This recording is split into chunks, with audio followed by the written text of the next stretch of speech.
Greetings viewers and subscribers. So in today's video, we are not going to be doing any driving. We are going to be giving you some exclusive information. In this video, we are going to tell you some things that you have not heard before. Now, later on today, we are going to give you a roundup of news for Western Jamaica and other areas. Also, later on today, we are going to be bringing you the birthday greetings.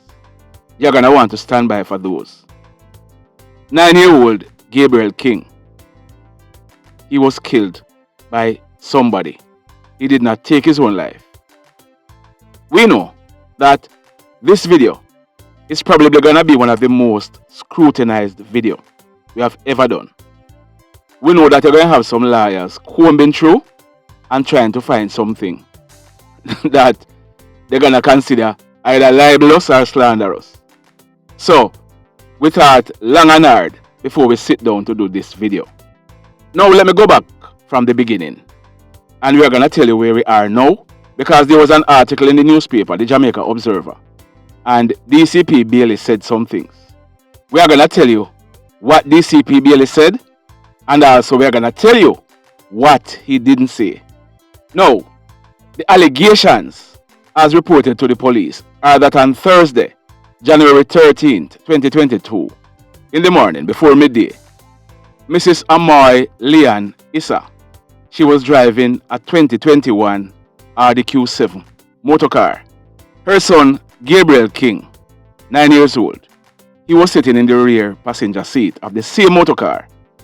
The allegations are that upon reaching along Oak Hill Main Road, she slowed down to maneuver some potholes along the roadway when it is said that she was approached by a man. This man, he walked up to her and he hit her in her face, forced the car door open and pulled her from the car. The man, it is said, then drove away the car with young Gabriel on the back seat. It is said that Mrs. ISSA, she made an alarm and she was assisted by a female motorist who was passing. The female motorist, she gave her a call and she called her husband, Mr. Mike ISSA. Mike, he immediately went to where his wife was and a search of the area was done. The blue 2021 Audi motorcar, it was found along the Fairfield Avenue roadway in Fairfield Estate, Montego Bay in the parish of St. James. Checks were made inside of the vehicle and young Gabriel King, he was seen on the back seat with his face down. He was covered in blood. He was further checked and it was noticed that his throat was slashed. The police, they were then informed. Now, the police, all of the bigwigs in Montego Bay, from ACP to SSP to SP, everybody converged on the scene. Because this one, it shook up the whole of Western Jamaica. Gabriel, he was autistic. He couldn't speak, so he couldn't harm nobody. But a hoodlum or hoodlums took him out. We are also learning that at the crime scene, a blood-stained brown handle knife, a brand new knife, was seen beside the vehicle. This knife, it is suspected that it is the murder weapon. You hear me tell you? The knife is brand new. So the police, they commenced investigation. And we have been hearing this all along, but we decided to wait before we say anything about it. Here is an article from the Jamaica Observer. It was written by Horace Hines. The title of it says, Police Determined to Crack 9-year-old Autistic Boy Murder Case. Now let me go down in the article, and then we are going to tell you where we are now.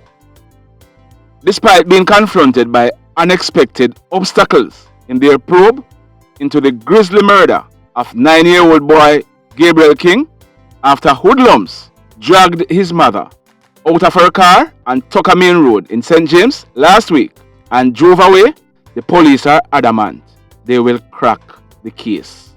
That was a mouthful, right? The article went on to say the body of the boy, who was said to be autistic, was later found with his throat slashed in the back seat of the Audi motorcar.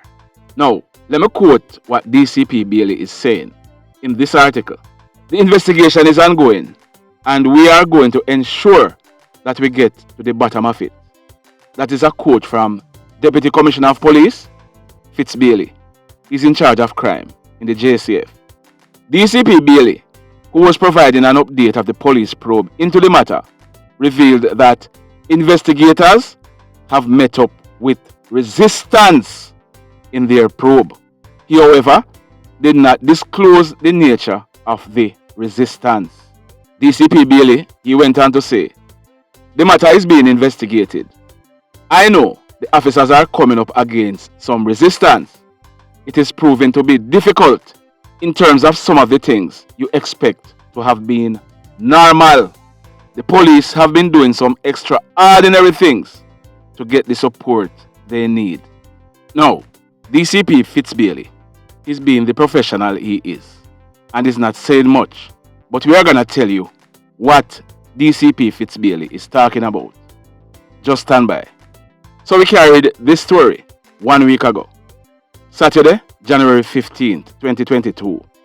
We told you in that story that Gabriel's biological father, he has been living abroad since 2014.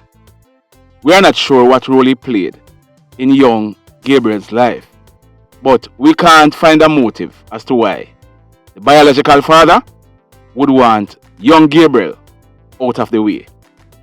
And talking about motives, we are learning that the police are looking at two possible motives. Yes, the police are looking at two possible motives. Remember that we told you that young Gabriel is autistic. He couldn't speak either. Like we said, when he was much younger, he could be left with caregivers. But the older he gets, that changed. Because of his disabilities, he was deemed to be very rude and no one wants to stay with him. It is also said that young Gabriel, he has a bedwetting problem. You know what that means, right? As a result, Gabriel's mother, Amai, had to carry him wherever she goes. We are told that the police, they are digging deeper into this theory to see if a motive is here. So that is one of the possible motives that the police are looking into. If you notice, we have not accused anybody of anything. So you, Mr. Liar, or you, Mrs. Liar, we have not slandered anybody. We have not libeled anybody so far.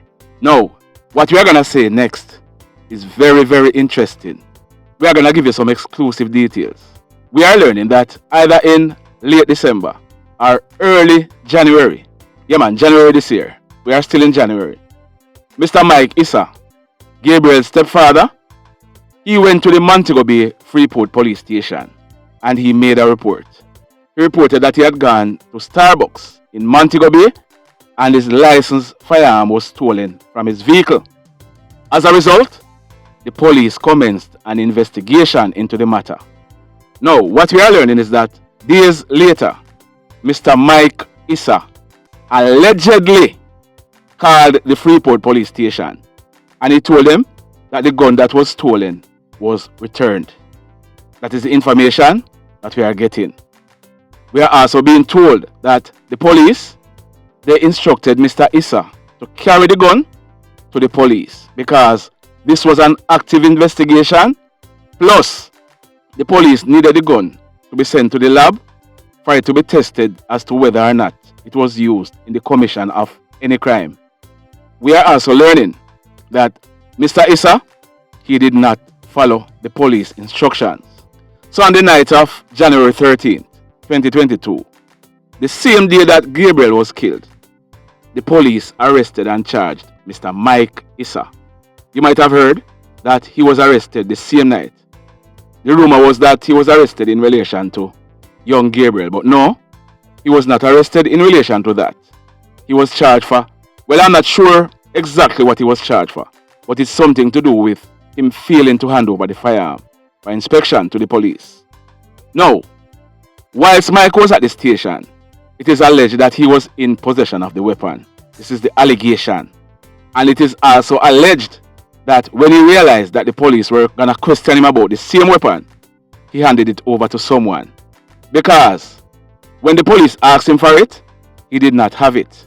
We are told that the police, them locked down the station Even his lawyer's car was searched that night at the station. Yeah, man, we have video footage of this. So, you're now wondering, so what was his lawyer doing at the station? Remember, it's a murder case that was being reported. Why would Mr. ISSA's lawyer be at the station? Stand by. Stand by. We are digging into this a little bit deeper. So whilst Mike was in police custody, he was offered station bail. We are told that before he got bail, instructions came down. We don't know from where, but from somewhere higher, that Mr. ISSA should not be bailed until he handed over the weapon. Yeah, man, the same one he had reported stolen to the police. So sometime later, the weapon was brought to the station and handed over to the police, and Mike ISSA, he was bailed. We are not sure whether or not he has gone to the court yet, but the matter should be still pending in court. So before I tell you what's the next motive the police is looking at, let me give you some more exclusive details. We are also learning that the family of young Gabriel King, they had applied to have Gabriel's body cremated, but the police, they denied that request. So Gabriel's body will not be cremated, at least not in Jamaica. Gabriel, he was a Jamaican and Canadian citizen. This is due to the fact that his stepfather, Mike ISSA, is a Canadian citizen. So we are learning that the family, they are planning to bury Gabriel in Canada. So we are gonna give you the next possible motive the police are looking at, as also what DCP Bailey is talking about. Listen to me very, very carefully now. We are gonna ask some questions. Number one, how did Mike get back the weapon that was allegedly stolen? That is question number one. Question number two, was it anybody in the criminal underworld who allegedly got back the weapon? That is question number two. So question number three is, was money promised to personal persons who allegedly got back the gun from Mr. Mike ISSA? Question number four, was money paid over, or is any money still owing to the personal persons who allegedly got back the gun from Mr. Mike ISSA? Question number five, the personal persons who allegedly got back the gun, are they the ones responsible for the death of young Gabriel? You hear those questions a while ago? Okay. Now, what is DCP Bailey talking about? Let me ask the next question. Is it true that since this incident took place, Amai is not talking to the police without their lawyer being present? Is that true? This is an active murder investigation, you know. So is that true? We are told that maybe a day or two ago, the police called Gabriel's mother, Amai, to the Freeport police station. They wanted to collect, I'm not sure if it's a statement or a further statement from her, but she showed up at the Freeport police station with two lawyers. The big question everybody is asking, and this is what DCP Bailey is alluding to, is why? Why are lawyers showing up with the mother of a murder victim? If this is true, what is Amai hiding? I would have thought that in a criminal matter, only suspects or likely suspects lawyered up. So why is Amai lawyering up? Is there such a word, lawyering? So why has Amai lawyered up? There are some more questions coming up. Stay tuned, because we are not going to leave this one alone. The mayhem continues. Blessed love, everybody.